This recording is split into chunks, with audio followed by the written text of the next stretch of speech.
Good evening, everybody. I'm doing a presentation on Makualla 437, probably one of the three toughest lodges in the Pacific Northwest, not including Alaska, to collect. Their, first several issues were always tough. So, on the picture there, you got the F1. So, Makualla Lodge was formed in the Modoc Area Council and had their first ordeal in December of 48. Um, it was not likely performed at Camp Makualla, Chiskin, the granddaddy lodge of every lodge in the Pacific Northwest, performed the ordeal for Makualla, and it received its national charter in 1950.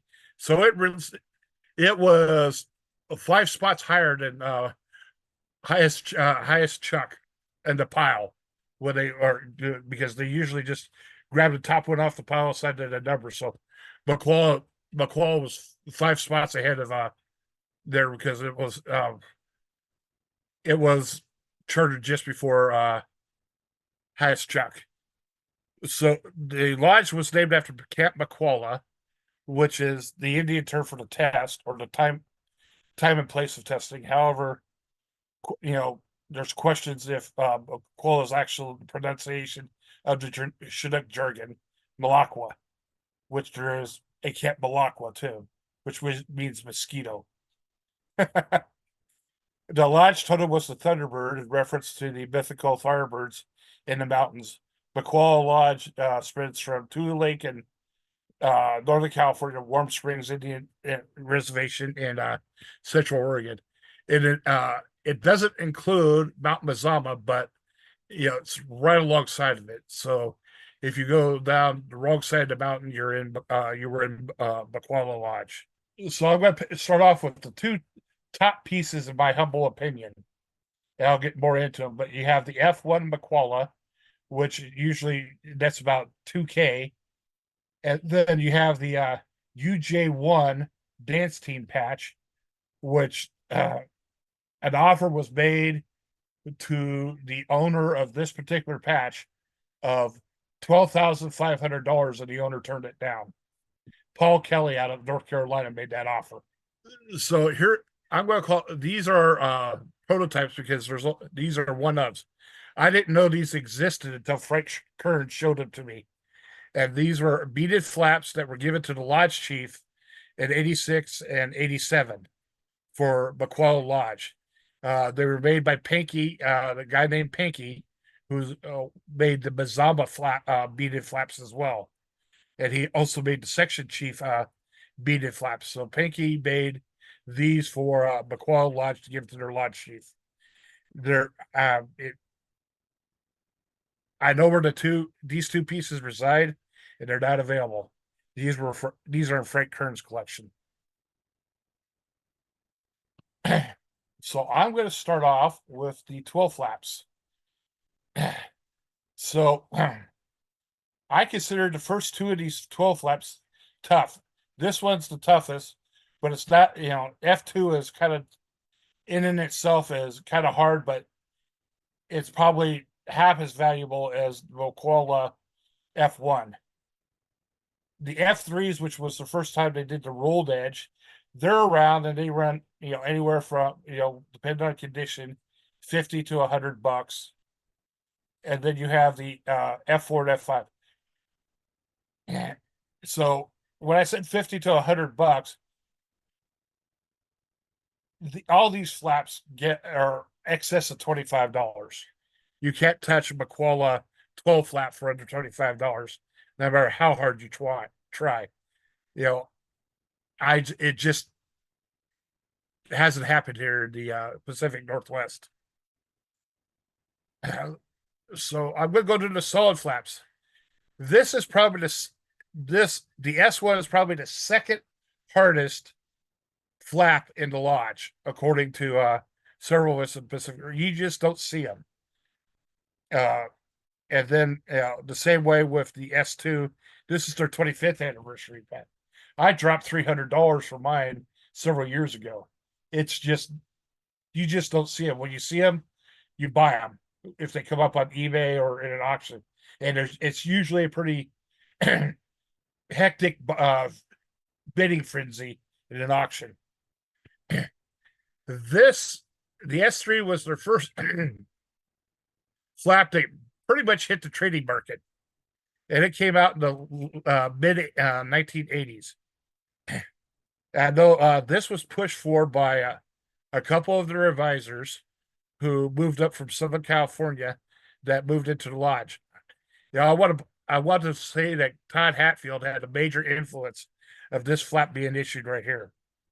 But I think also it was due to the kids wanting to trade stuff at NOAX, and you they just weren't, all of their flaps up to that point were restricted.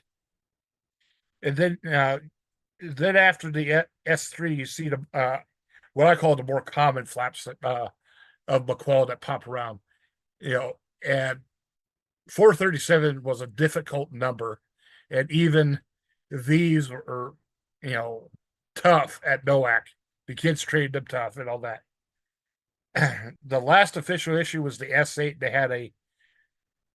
had a gold border, silver border around it.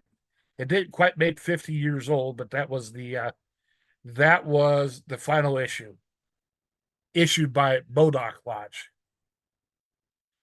There's a historical issue that was made when the lodges merged, when the lodge merged with Lola Cam, with Bazama to form Lola Camgila, and that's when this flap was put out.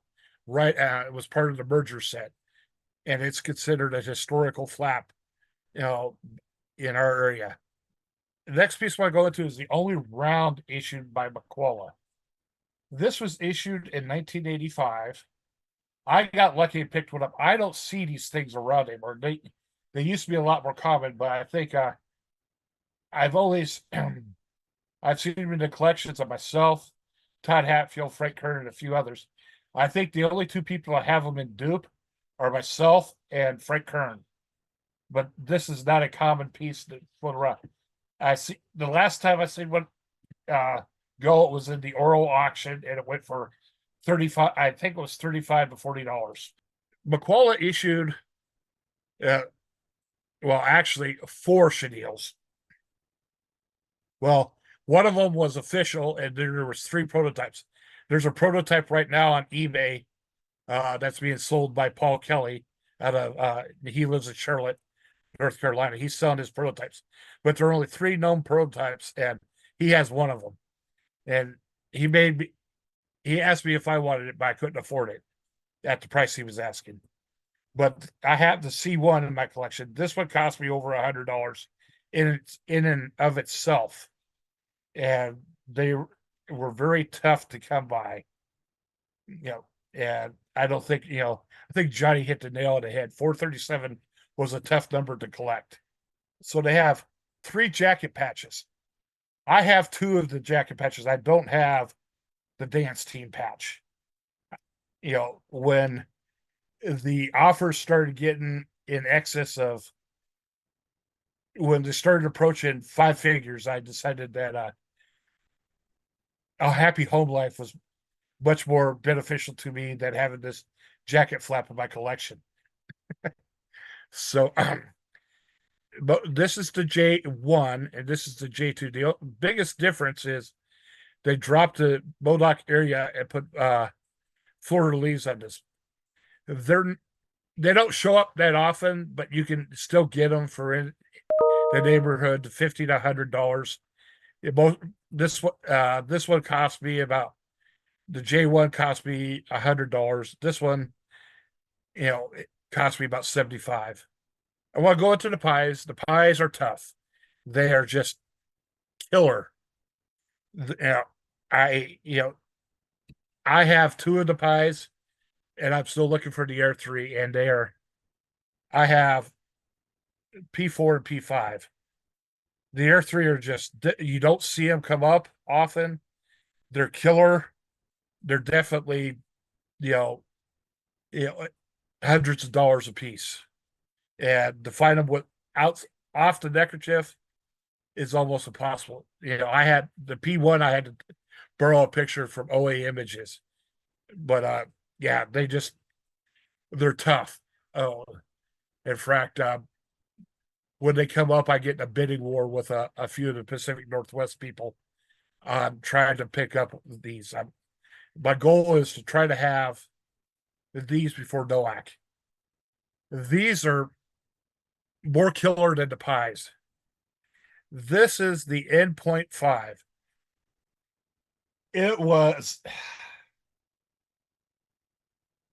I'd never seen one until Paul Kelly showed me this one, and he took a picture and he submitted it to OA Images, and I borrowed the picture off OA Images because I couldn't find my picture. But this is absolutely brutal piece, and this one is as well the beaded one. And the reason why it's not in the beaded area is because it was beaded directly onto the neckerchief. The N2, this the top part here is silk screened onto the neckerchief, onto a neckerchief with the P5 on it. It's considered the N2 because the silk screen on there, on there, it just happens to have a P5 on there as well.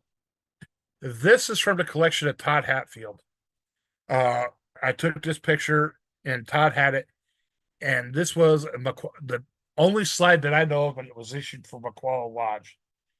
There may be more, but this is the only one that I asked around, and this is the only one that anybody seems to remember right now.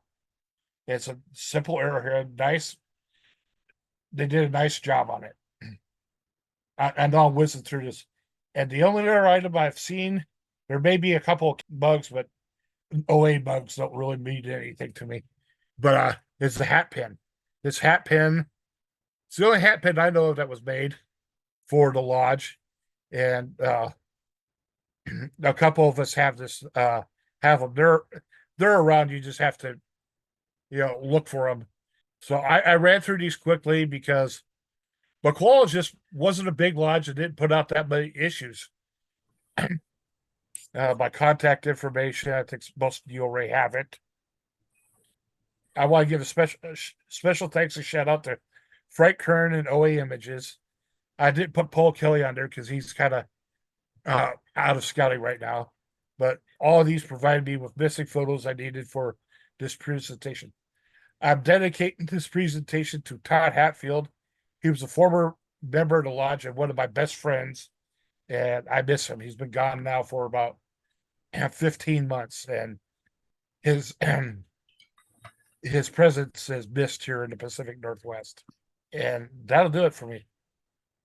They always, I think, had maybe at the tops had a couple hundred members, but usually when they came to conclave, there was probably about maybe 20 to 25 people max that showed up to conclave.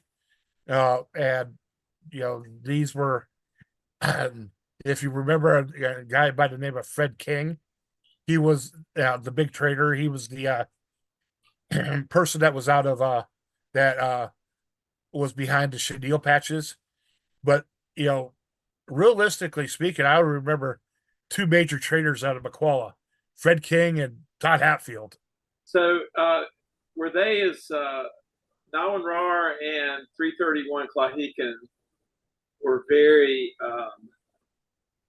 non-trade, and I mean they would just about run you out of the lodge if you were found trading. Did 437 have any of that? I think prior to them starting to issue S3, and I think S3 was the joint effort of Todd Hatfield and Fred King. But before the issue came out, it was like you had to sell your soul to get a Makualla, and you just didn't run up to many traders. And the lodge members did not appreciate another lodge member trading them. In other words, no. Yeah, got it. Yeah, it was like I think it took me my first Pacific Northwest conclave was 1980. And I don't think I got my first Makualla until 1982.